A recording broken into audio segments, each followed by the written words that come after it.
Il me semble que Guilbeault pose bien la question, même sur le plan strictement sociologique. Si disparaissent les contrôles internes des individus dans leur comportement, il n'y a plus qu'une solution pour faire lien social, c'est de développer les contrôles externes. Et les contrôles externes s'appellent, comme Foucault l'avait bien compris, surveiller et punir. Surveiller et punir, c'est ce titre qui a fait Flores dans les sciences humaines des années 70, est aujourd'hui devenu une potentialité de nos sociétés qui se réalise très paradoxalement au nom, c'est le paradoxe de la liberté, c'est-à-dire de l'absence de normes. D'où le raisonnement de Guilbeault, qui est le raisonnement classique, autant des sociologues que des pédagogues, il faut intérioriser les normes. Il y a un problème d'intériorisation de la norme. On ne peut être que d'accord. On ne peut être que d'accord, mais je dirais, moyennant un double correctif. Cette expression intériorisation de la norme qui vient droit de Durkheim, qui est passée par Parsons, est ambiguë pour deux raisons. La première, c'est l'idée d'intériorisation. Bien sûr que la constitution d'un autocontrôle, à partir de la norme, qui vient nécessairement de l'extérieur, donc d'un contrôle externe, la constitution d'un contrôle interne, est une composante de la réalisation effective des normes.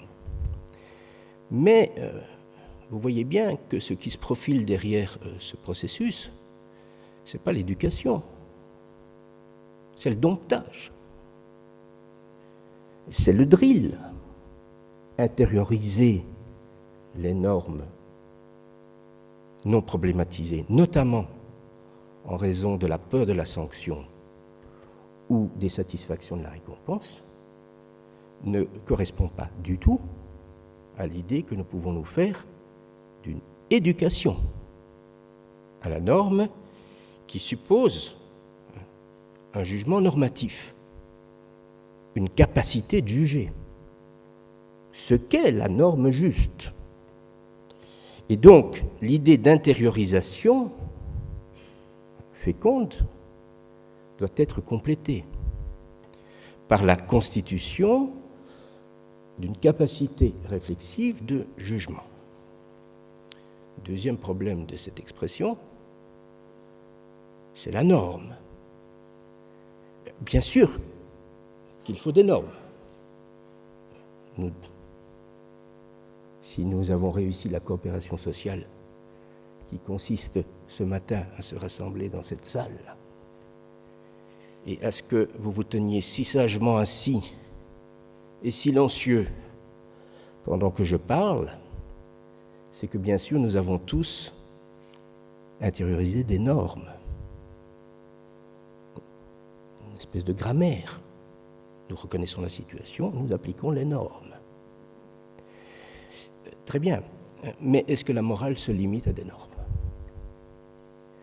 Est-ce qu'une éducation éthique, une éducation à la justice, c'est simplement déterminer un ensemble, aussi complexe soit-il, de normes qui doivent être appliquées? Sur cette question, il y a pour l'instant un débat, un grand débat, notamment entre Jürgen Habermas et Hilary Putnam, ou du côté de la sociologie pragmatiste. Je ne vais pas, malheureusement, je n'ai pas le temps, je ne vais pas vous faire un cours sur Habermas ou Putnam, juste noter un point essentiel. La distinction que nous devons faire entre les normes et les valeurs. Souvent, les deux mots valent l'un pour l'autre. On parle de la normativité. Alors la normativité, c'est les normes, et puis c'est les valeurs. On ne sait pas très bien faire. Pourtant, il y a une différence.